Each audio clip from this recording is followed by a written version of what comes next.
नमस्कार दोस्तों, स्वागत है आपका आपके अपने YouTube channel online commerce learner में, जिसमें हमने डिस्कस कर चुके हैं 14 प्रिंसिपल साइंटिफिक मैनेजमेंट। ठीक है। और प्लानिंग एंड प्लानिंग करेक्टरिस्टिक्स। ठीक है। आज हम डिस्कस करने वाले हैं प्लानिंग प्रोसेस को। ठीक है। प्लानिंग प्रोसेस को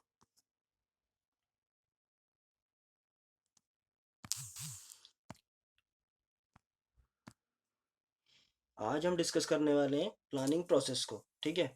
देखिए, सबसे पहले तो चैनल को सब्सक्राइब कर लीजिए, है ना, क्योंकि मेरे आने वाली वीडियोस आपको मिलती रहें। और मेरी प्लेलिस्ट में जाकर, ठीक है, मेरी प्लेलिस्ट में जाकर जितनी भी वीडियोस हैं वो आप ही के लिए हैं। आप पढ़ते रहिए और आगे बढ़ते रहिए।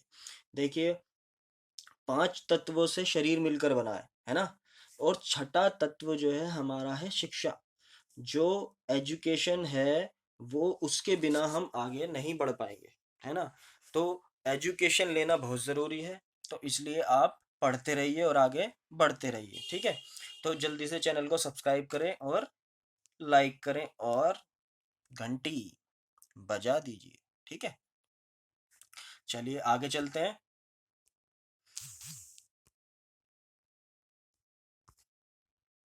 सबसे पहले बात करते हैं हम नियोजन प्रक्रिया की, है ना। नियोजन प्रक्रिया जैसे हम पहले पढ़ते हुए आए हुए हैं। नियोजन क्या होता है? प्लानिंग करना होता है ना। तो ये प्रोसेस होती है। तो अब उस प्रोसेस में किस तरीके से स्टेप बाय स्टेप हम लेते हैं, सॉरी। ठीक है। चलिए, सबसे पहले दे रखा है इन्होंने इसका परिचय। देखिए क्या कह रहा है ये। सामान्यतः नियोजन प्रक्रिया प्रत्येक व्यवसाय के आकार पर निर्भर करती है ना।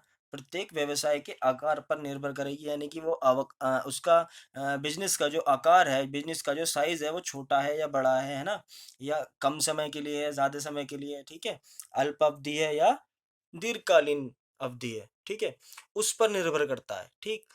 अपितु एक व्यवसाय में भी विभिन्न योजनाएं होती हैं। एक व्यवसाय में भी कितनी कई सारी योजनाएं चलती रहेंगी, जैसे छोटी बड़ी योजनाएं तथा अल्पकालीन में दीर्घकालीन योजनाएं, है ना। अल्पकालीन या दीर्घकालीन योजनाएं। अतः इन सभी योजनाओं के लिए सामान्यतः रूपरेखा सामान्य रूपरेखा तैयार करना कठिन है, बिल्कुल इजी। सबको वो योजनाओं का लाभ मिल जाए, है ना। उसी तरीके से हम क्या करते हैं, सभी को योजनाओं का सामान्यतः लाभ प्राप्त हो, उसी तरीके से हम सामान्य रूपरेखा तैयार करते हैं उस योजना की। ठीक है। लेकिन वो बहुत टफ होता है कि सबकी समझ में आ जाए, है ना। तो इसीलिए यह प्रक्रिया योजनाओं की प्रकृति के अनुसार भिन्न भिन्न प्रकार ही भिन्न भिन्न प्रकार की हो सकती हैं। अगर हम योजनाओं को क्या करते हैं, बनाते हैं, तो हमें सारे वर्गों के लिए देखना चाहिए कि सभी वर्गों पर वो क्या हो रही है, फिट बैठ रही है या नहीं, सभी वर्गों के लिए है या नहीं है। तो इसीलिए क्या होता है उसमें छोटे बड़े सभी जो हमारे जैसे हम बिजनेस कर रहे हैं तो छोटे बड़े सभी कस्टमरों का ध्यान रखना चाहिए। ठीक है। उसी प्रकार से हमें योजनाओं का प्रतिपादन करना चाहिए। ठीक है। आगे बोल रहा है नियोजन प्रक्रिया में निम्न चरण पाए जाते हैं। अब देखो, जब हम नियोजन करते हैं, यानी कि नियोजन प्रक्रिया करते हैं, प्रोसेस करते हैं, तो क्या होते हैं, निम्न चरण पाए जाते हैं। सबसे पहला कौन सा है? उद्देश्यों का निर्धारण। सबसे पहले आता है हमारा उद्देश्यों का निर्धारण। सबसे पहले तो हम एम चुनते हैं। भाई हम स्टडी कर रहे हैं, स्टडी में भी हम क्या कर रहे हैं, सबसे पहले एम चुनेंगे, है ना। तो किस फील्ड में हमें जाना है, किस कौन सा फील्ड हमें अच्छा लगता है ना। तो इसी चीज को ध्यान में रखते हुए सबसे पहले हम क्या करते हैं, उद्देश्यों का निर्धारण करते हैं। ठीक है। तो यानी कि सेटिंग ऑब्जेक्ट और एस्टेब्लिशमेंट ऑफ ऑब्जेक्ट, इसको बोलते हैं इंग्लिश में। ठीक है। चलिए देखिए क्या बोल रहे हैं आगे। नियोजन के महत्व को समझाने के लिए नियोजन के महत्व को समझाने समझाने में स्वीकार करने के बाद संस्था के उद्देश्य, यानी कि नियोजन, अगर अगर हमने नियोजन अपनाया है तो उसको समझने में स्वीकार करने के बाद स्वीकार करने के बाद संस्था के उद्देश्य, जो भी हम संस्था के उद्देश्य बनाते हैं, लक्ष्य व उपलक्ष्य को निर्धारित करना चाहिए। हमने नियोजन प्रक्रिया अपनाई है, है ना। पहले हम प्लानिंग कर रहे हैं, प्लानिंग क्यों कर रहे हैं, सबसे पहले उसका उद्देश्य पता होना चाहिए हमें, ठीक है। योजना की सफलता बहुत कुछ उद्देश्यों की स्पष्टता पर निर्भर करती है। यानी कि योजना की जो सफलता है, यानी कि सक्सेस है, वो किस पर निर्धारित करती है, उद्देश्यों की स्पष्टता पर। यानी कि तुम्हारा लक्ष्य बिल्कुल स्पष्ट दिखाई दे रहा है या नहीं, है ना। तुम्हें बिल्कुल वहीं जाना है या कहीं और, हम कहीं उलझ तो नहीं रहे, है ना, हमने कहीं जल्दबाजी में फैसला तो नहीं ले लिया, है ना। तो अगर तुम्हारा उद्देश्य बिल्कुल स्पष्ट है कि हमें वहीं जाना है ना, तो क्या होगा, योजनाएं बिल्कुल सफल होंगी, है ना। योजनाएं बिल्कुल अच्छी तरीके से क्या होंगी, सफल होंगी। तो इन्होंने यही बोला है, उद्देश्य ही वास्तव में योजनाओं का आधार है। सीधी सी बात है ना। उद्देश्य, अगर तुम्हारे पास उद्देश्य नहीं है, मान लो किसी बच्चे को डॉक्टर बनना है ना, तो डॉक्टर बनने के लिए सबसे पहले क्या करना पड़ता है, 10th 12th में क्या होगी, हमारे पास बायो होगी, है ना, बायोलॉजी होगी, और फिर उसके बाद नीट का एग्जाम देना पड़ेगा, है ना। तो ये सब हमारी क्या करना पड़ेगा, एक प्लानिंग प्रोसेस में आता है। तो पहले एम चुनने के बाद ही हम क्या करते हैं, आधार योजनाओं को आधार मानते हैं, किसको, उद्देश्य को, ठीक है। योजना के लिए सबसे पहले हमें क्या करना पड़ेगा, उद्देश्य चुनना पड़ेगा, योजनाओं को इम्प्लीमेंट करने के लिए उद्देश्य चुनना पड़ेगा, ठीक है। अतः देखो आगे क्या बोल रहे हैं, अतः उद्देश्य को निर्धारित करते समय प्रमुख उद्देश्य व सहायक उद्देश्यों पर भी समुचित विचार करना चाहिए। जो जो उसके सहायक उद्देश्य हैं, उद्देश्य को क्या करने के लिए, निर्धारित करने के लिए क्या करना पड़ता है, एक तो प्रमुख उद्देश्य, जो जो हमारे प्रमुख उद्देश्य हैं, और उसके सहायक उद्देश्यों को पर भी क्या करना चाहिए, समुचित विचार करना चाहिए, ठीक है। आई होप आपको यह तक क्लियर हो गया होगा, ठीक है। चलिए आगे चलते हैं। आगे देखो क्या बोल रहा है, प्रत्येक विकल्प के लिए परिसर विकसित करना, है ना। प्रत्येक विकल्प के लिए परिसर विकसित करना, यानी कि developing premises for each alternative. इसका मतलब है प्रत्येक विकल्प, यानी कि विकल्पों को उजागर करना, कौन कौन से इसके लिए विकल्प होने चाहिए, ठीक है। विकल्पों को क्या करते हैं, हम देखते हैं कौन कौन से हमारे पास विकल्प हैं। तो ज्यादा से ज्यादा विकल्प रखोगे तो ज्यादा कंफ्यूजन होगी, उसमें से अच्छे और बेस्ट विकल्प रखें अपने पास, ताकि उसमें से भी कोई अच्छा सर्वश्रेष्ठ चुना जाए, ठीक है। तो सबसे पहले देखो इन्होंने क्या बोला, इन्होंने नियोजन आधार अथवा सीमाएं, नियोजन आधार अथवा सीमाएं वे तत्व अथवा मान्यताएं होती हैं जो विभिन्न विकल्पों के संभावित परिणामों को प्रभावित करती है ना। विभिन्न विकल्पों के, यानी कि हमारे पास जो जो भी विभिन्न विकल्प होते हैं, उनके संभावित परिणाम, यानी कि जो भी उनसे परिणाम आ सकते हैं, है ना, जो भी उनसे रिजल्ट आ सकते हैं, को प्रभावित करती है ना। यानी कि विभिन्न विकल्प हमारे क्या करते हैं, सभी विकल्पों को हमें यह चयन करना पड़ता है कि उन विकल्प जो हमने लिए हैं, उनसे क्या क्या परिणाम आ सकते हैं, है ना। किसी भी विकल्प के बारे में अंतिम निर्णय लेने से पूर्व इन मान्यताओं के आधार पर पूर्वानुमान लगाते जाते हैं, है ना। तो यानी कि इन्होंने क्या बोला है,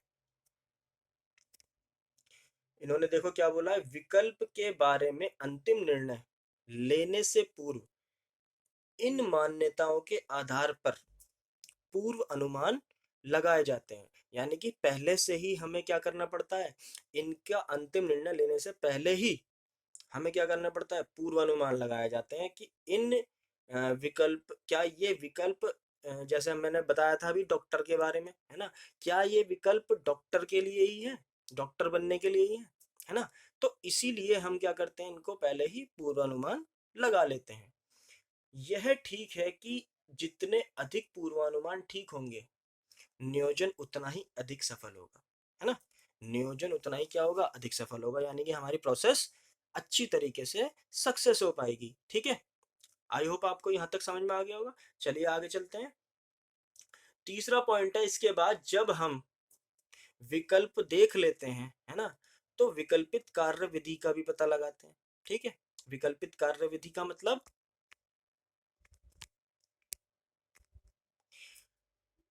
विकल्प कार्यविधि का पता लगाना, यानी कि जितने भी हमारे पास विकल्प हैं उनका क्या करना, पता लगाना, है ना, कि यानी कि ये किस किस के बारे में है, किस चीज के लिए है ना, ये सब हमारे लिए विकल्प का पता लगाना ही होता है। चलिए आगे देखो इसमें क्या बोल रहा है। नियोजन प्रक्रिया का अगला कदम पृष्ठ कार्यों को करने की भिन्न भिन्न वैकल्पिक विधियों का पता लगाना है। जो हमने चुन लिया, है ना, जो हमने चुन लिया, है ना, जो हमने क्या कर लिया, चुन लिया है कि हाँ भाई ये वाला काम इस तरीके से होना चाहिए, तो उसके लिए हमें क्या क्या हमारे पास वैकल्पिक विधियां हैं उसके बारे में पता लगाना होता है। ठीक है, देखो आगे क्या बोल रहा है। व्यवहार में हम जानते हैं कि किसी काम को हम भिन्न भिन्न तरीकों से कर सकते हैं, यानी कि व्यवहार में हम जानते हैं, व्यवहार में क्या, कि किस काम को हम भिन्न भिन्न तरीके से कर सकते हैं, है ना, क्योंकि हमें पता लग जाता है, जैसे डॉक्टर है हमारे पास, तो हम नीट की तैयारी कैसे करेंगे भाई, है ना, डॉक्टर बनना है हमें, तो नीट की तैयारी कैसे करेंगे भाई, ऑनलाइन करें या ऑफलाइन करें या फिर खुद से सेल्फ स्टडी करें, है ना, तो ये सब हमारे पास विधियां होती हैं, तो इनके जरिए हम क्या करते हैं, पता लगाते हैं, भिन्न भिन्न तरीके निकाल सकते हैं। आगे बोल रहा, निर्धारित उद्देश्यों की प्राप्ति के लिए यह देखना होगा कि उन्हें किन किन विधियों से प्राप्त किया जा सकता है ना, जैसे मैंने अभी बताया कि एक डॉक्टर क्या करेगा, डॉक्टर नीट की तैयारी करनी है, हमें नीट एग्जाम को निकालने के लिए क्या करना पड़ेगा, कि उनको भिन्न भिन्न तरीकों से, यानी कि विभिन्न तरीकों से क्या किया जा सकता है, कि उन्हें किन किन विधियों से प्राप्त किया जा सकता है। ठीक है, तो किन किन तरीकों से प्राप्त किया जा सकता है ना, तो ये सब हमारे किसके अंतर्गत आते हैं, विकल्प कार्य विधियों का पता लगाने में, है ना, तो जो हमारे पास मेथड्स हैं, जैसे हमें अकाउंट्स का क्वेश्चन करना है एक, है ना, अब अकाउंट्स का क्वेश्चन करने में मान लो हमें फाइनल अकाउंट का क्वेश्चन करना है। अब फाइनल अकाउंट को क्वेश्चन को करने में सबसे पहले इसमें हमारे पास दो तरीके होते हैं, या तो सबको तीनों को एक साथ बनाते हुए चलो, है ना, या एक एक करके बनाते हुए चलो। उसमें तीन चीजें होती है ना हमारे पास, कौन कौन सी, एक तो होता है ट्रेडिंग अकाउंट, फिर होता है प्रॉफिट एंड लॉस अकाउंट, फिर आती है हमारी पास बैलेंस शीट, है ना, तो इसमें हमें कौन कौन कौन सा तरीका आजमाना चाहिए, तो यही विकल्पित कार्य विधि का पता लगाना होता है। ठीक है, चलिए आगे चलते हैं। आगे बोल रहा है विकल्पित कार्य विधियों का मूल्यांकन करना। जो हमने विकल्पित कार्य विधि चूज कर ली है उनका क्या करना, मूल्यांकन करना।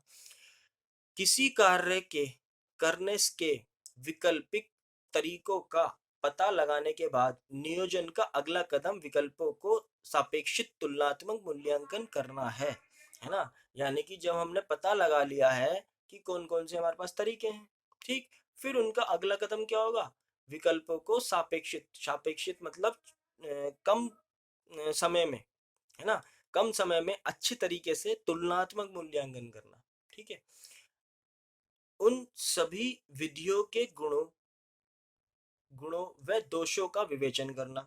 जो भी उस विधि के गुण हैं और दोष हैं दोनों का क्या करना है, उन विधियों का क्या करना है, विवेचन करना है। ऐसा करते समय उद्देश्यों को अवश्य ध्यान में रखना चाहिए। जो भी तुम्हारा उद्देश्य है उनको भी ध्यान में, उनको ध्यान में रखकर ही उस विधि का चयन करेंगे, और विधि का चयन करने के बाद उसके सारे गुणों और दोषों का विवेचन करेंगे। ठीक है, यह कार्य अत्यंत महत्वपूर्ण है और इसमें निष्पक्ष रहने की जरूरत है ना, निष्पक्ष रहने की जरूरत है। ये नहीं देखना है कि ये तुम्हारे अकॉर्डिंग अच्छा है, नहीं, सब दोनों के अकॉर्डिंग, यानी कि जो पढ़ रहा है वो भी और जो पढ़ा रहा है वो भी, उसके लिए, दोनों के लिए जो अच्छा है, जब ही ये क्या होगा, वैकल्पिक प्रयोग सफल हो पाएगा, है ना। तो आगे बोल रहा है तभी हम एक सर्वश्रेष्ठ विकल्प का चयन कर पाएंगे। ठीक है, तभी हम क्या कर पाएंगे, एक सर्वश्रेष्ठ विकल्प का चयन कर पाएंगे, है ना, जब हमारे पास कोई अच्छा, हमारे पास हमने उद्देश्य चुन लिया, उद्देश्य चुनने के बाद क्या होगा, उनको सबसे पहले क्या करना पड़ेगा, हमें ये पता लगाना पड़ेगा कि उसमें नियोजन प्रोसेस क्या है ना, प्लानिंग प्रोसेस क्या है उसमें, है ना, फिर उसके बाद क्या करना पड़ेगा, उसमें विकल्प चुन देखने पड़ेंगे, विकल्प कौन कौन से हैं, विकल्प करने के बाद उसमें मेथड देखने पड़ेंगे, मेथड्स कौन कौन से हैं। फिर मेथड चुनने के बाद हमें क्या करना पड़ेगा, उन विधियों का क्या करना पड़ेगा, मूल्यांकन करना पड़ेगा, है ना, है ना, एनालिसिस करना पड़ेगा कि किसमें कम समय लग रहा है और कौन बेहतर है ना, उस विधि को अपनाया जाएगा हमें। ठीक है, आई होप आपको यहाँ तक क्लियर हो गया होगा। आगे चलते हैं।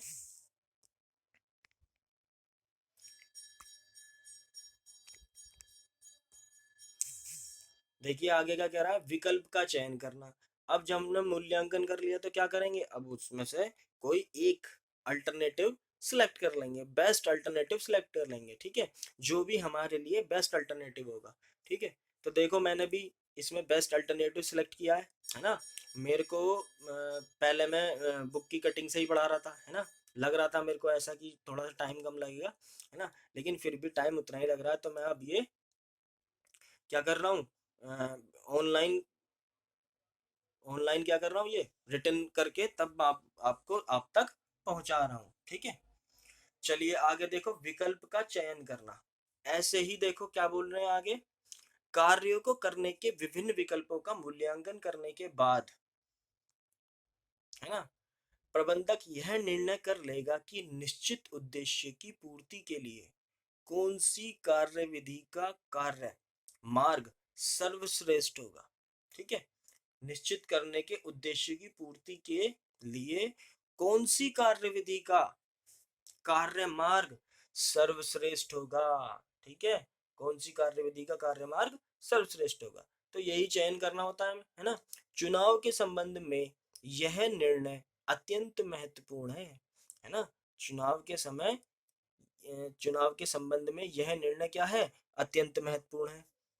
इसमें गलती या चूक होने पर वांछित सफलता नहीं मिलेगी, यानी कि जो हम वांछित का मतलब है जो हम चाहते हैं, वांछित सफलता नहीं मिलेगी।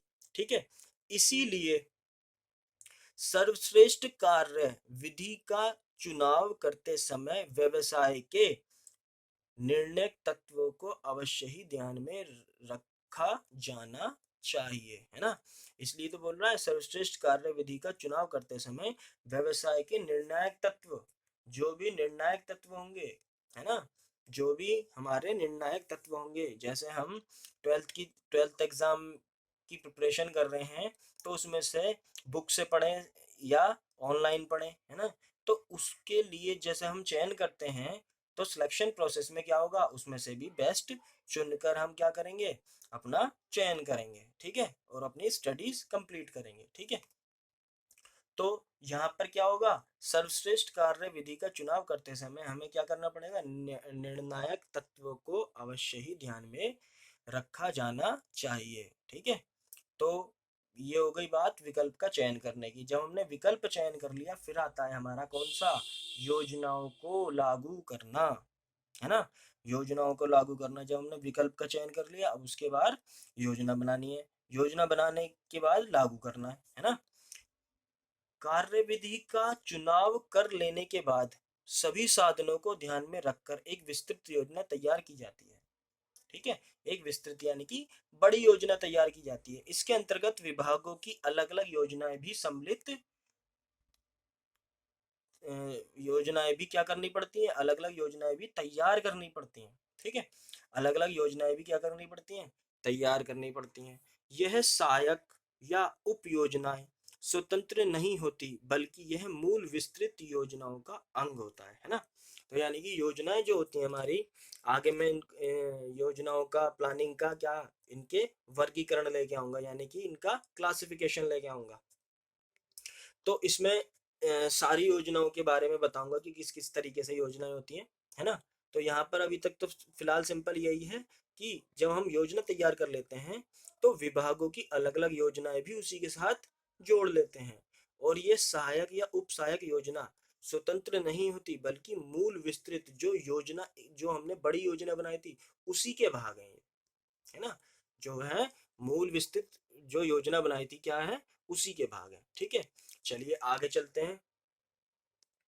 आगे बोल रहा है अनुवर्तन तथा समीक्षा करना, यानी कि फॉलो अप एक्शन, यानी कि अनुवर्तन करना, यानी कि जो हमने कार्य किया है, योजना किया है ना, योजना बनाई है हमने, क्या वो सही ढंग तरीके से कार्य कर रही है या नहीं कर रही है। ठीक है, ये चेक करना, समीक्षा करना, एनालिसिस करना। ठीक है, अब देखो क्या बोल रहा है, योजना लागू कर देने के बाद से ही नियोजन प्रक्रिया पूरी नहीं हो जाती, है ना, क्योंकि योजना भविष्य के लिए बनाई जाती है और भविष्य अनिश्चितता है, भविष्य निश्चित नहीं होता, अनिश्चित होता है, सॉरी ये यहाँ पर अनिश्चित है, भविष्य क्या होता है, अनिश्चित होता है। इसीलिए योजनाओं को सफल बनाने के लिए इनकी प्रकृति की लगातार समीक्षा करते रहना चाहिए, यानी कि योजनाओं की सफल बनाने के लिए क्या करना चाहिए, समीक्षा करती रहनी चाहिए, इनको चेक करता रहना चाहिए, लगातार बीच बीच में चेक करते रहो, क्या क्या योजना ये सही लागू चल रही है या नहीं चल रही है। जैसे ही लगे मान्यताएं जिन पर योजनाएं आधारित हैं, वो मान्यताएं जिन पर योजना आधारित है, ये कोमा नहीं है, है ना, में परिवर्तन हो रहा है, अगर तुम्हें लगे कि उन योजनाओं को जो तुमने लागू करा है उनमें परिवर्तन हो रहा है, वैसे ही योजनाओं को वांछित फेर बदल कर देना चाहिए, वैसे ही योजनाओं में तुरंत फेर बदल कर देना चाहिए। ठीक है, जैसा तुम चाहते हो, वांछित का मतलब है जैसा तुम चाहते हो वैसा ही, यानी कि फेर बदल कर देना चाहिए, किसमें, योजना में, क्योंकि भविष्य में तो अनिश्चितताएं होती हैं, तो जैसे जैसे प्रेजेंटेशन में जैसे जैसे चीजें आती जा रही हैं वैसे वैसे बदलते रहना चाहिए, ताकि जैसे तुमने सोचा था वो वैसा योजनाएं लागू हो। तो अब देखो, निष्कर्ष के रूप में हम कह सकते हैं कि योजना यानी कि नियोजन निरंतर चालू रहने वाली प्रक्रिया है ना, निरंतर चालू रहती है, क्योंकि एक योजना खत्म हुई दूसरी योजना शुरू हो गई, तो ऐसे ही प्रोसेस इसका चलता जाएगा, ऐसे ही प्रोसेस चलता जाएगा। ठीक है, चलिए, आई होप आपको ये योजना यानी कि प्लानिंग प्रोसेस क्लियर हो गया होगा, है ना। तो इसमें देखो आगे मैं योजनाओं का वर्गीकरण भी लेकर आऊंगा, यानी कि क्लासिफिकेशन। ठीक है, क्लासिफिकेशन लेकर आऊंगा प्रोसेस का, और वो वीडियो भी आपको जल्द ही मिलेगी। ठीक है, तो मेरी प्लेलिस्ट में जाकर सारी वीडियोस देखिए, आपकी तैयारी होती रहेगी अच्छे से, मैं धीरे धीरे वीडियो डालता रहूँगा और आपकी तैयारी होती रहेगी। ठीक है, तो बीकॉम वाले और क्या कहते हैं, ट्वेल्थ वालों के लिए ये बेस्ट ऑप्शन है, मेरी वीडियोस देखते रहिए और पढ़ते रहिए, और चैनल को सब्सक्राइब जरूर कीजिए। ठीक है, बेल आइकन भी दबाओ और लाइक भी करो, मैंने देखा यार वीडियोस पे व्यूज तो हैं लेकिन सब्सक्राइब बहुत कम है ना, तो सब्सक्राइब भी जरूर करो और चैनल को लाइक भी करो। ठीक है, जिससे कि मेरे आने वाली वीडियो आपको मिलती रहे। ठीक है, चलो, जय हिंद, जय भारत।